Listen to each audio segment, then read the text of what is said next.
Welcome, welcome, welcome. Hello, I'm your host, Mrs. M. And if you haven't, make sure you click the link below. That way you can subscribe to my channel and not miss out on anything you need to scale your business to 6 figures and beyond. Pow!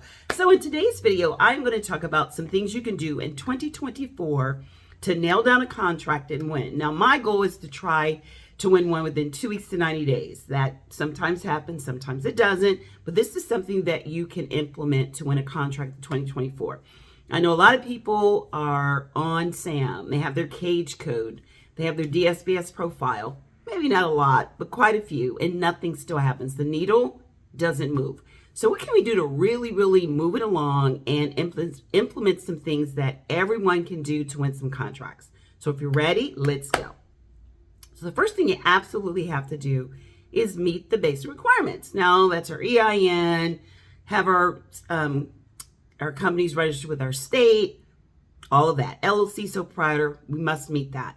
The second thing we're going to do is register with sam.gov. Yes, now you can do a whole class on just sam.gov itself, because it's not just registering in sam.gov, it's actually making sure that you have the right answers in the right area and that your profile looks good. Yes, sam.gov, there are certain things you can do. Like, for instance, one of the things I highly recommend is having a business account where you can accept a merchant account with a card. I do a lot and did a lot of micro purchases. That was one of my favorite things, a sweet spot, 10K and under. You can't do that unless you can accept government credit cards, and they ask you that in sam.gov. So take your time. Are you SBA? Do you have it where you are a small business, small disadvantaged business when it comes to being certified in SAM, and ask you that question?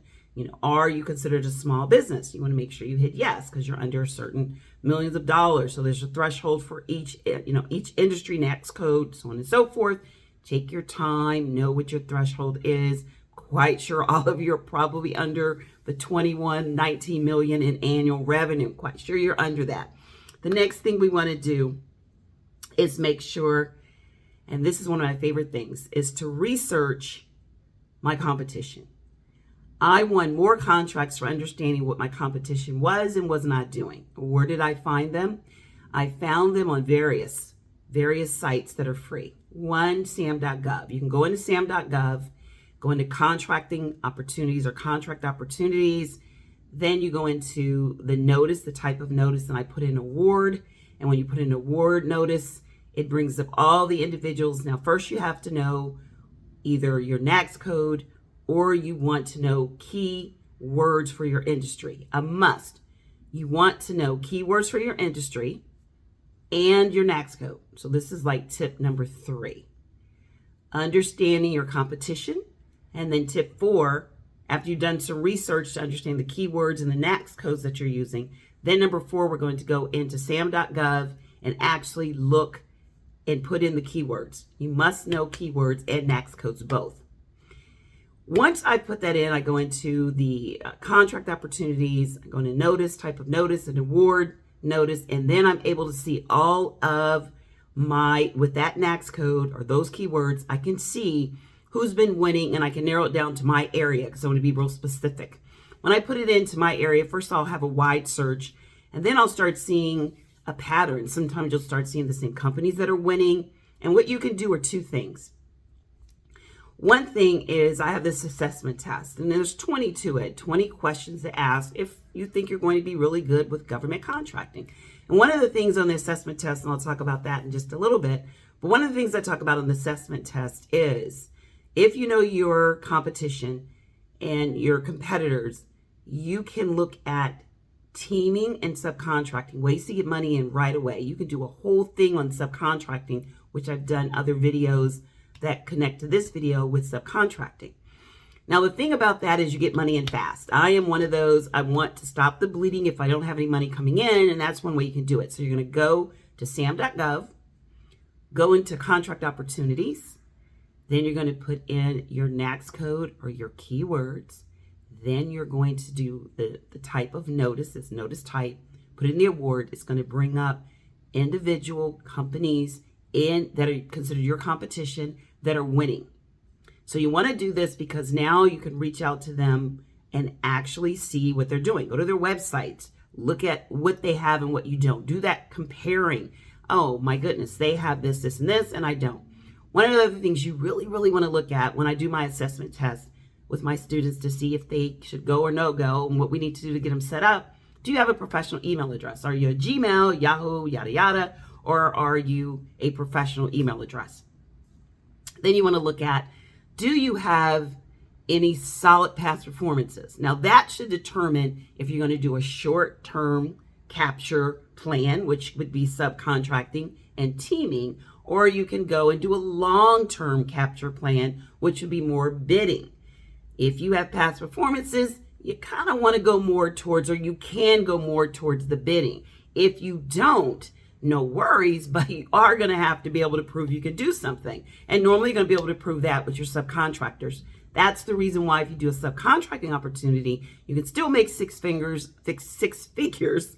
I know that I was able to do that, but you are probably going to have to do it more through subcontracting than through bidding. So you want to have a short-term capture and a long-term. Long-term is more bidding. Short-term is geared towards more subcontracting and teaming with other businesses like you. So once you've done your sam.gov and you looked at your competition, then number 5, you can also look at doing that on FPDS, Federal Procurement Data System. Really great place to look and find your competition. And then another one I love, if we want to say step 6, is to go on to usaspending.gov. And once again, it'll give you a list of who is winning. You want to know who's winning and why. Who and why. Why are they winning? Don't just understand they're winning. Digest why, and then start making a list of things that you need to do so that you don't only have to look at being a subcontractor, but you can also look at being a prime. And number 7, the 7th way that you can win contracts in 2024 are to look at the low-hanging fruit. There are some industries like cybersecurity, and there are some like janitorial or construction where it may be a smaller profit. If you know, cybersecurity might probably a lot larger, but you may definitely need certain things like a safety program, quality assurance. You may not need that as much in some industries, because that's one of the other things I look at when I'm doing my assessment test. Do you have past performances? Do you have a way to reach out to actually get people to work with you? Do you know how to vet? Do you know how to vet subcontractors if you win the contract? And also you want to make sure, do you have money? Do you have the money to win the prime contractor? Do you have the bonding? Do you have the insurance? These are things that I look at when I'm assessing, should you go or no go when it comes to doing it on your own in the beginning. We all want to be prime contractors, but sometimes you need to start as a sub. So 7 things you can do in 2024 to win contracts now. Now, if you'd like to know more, I always say I gave you the high level, but if you want the eye level, then join me for my GovCon weekly lunch and learn. It'll be this Wednesday. Click the link. Also, I've got some other events coming up. Our Crack the Gov Code free masterclass goes into so much.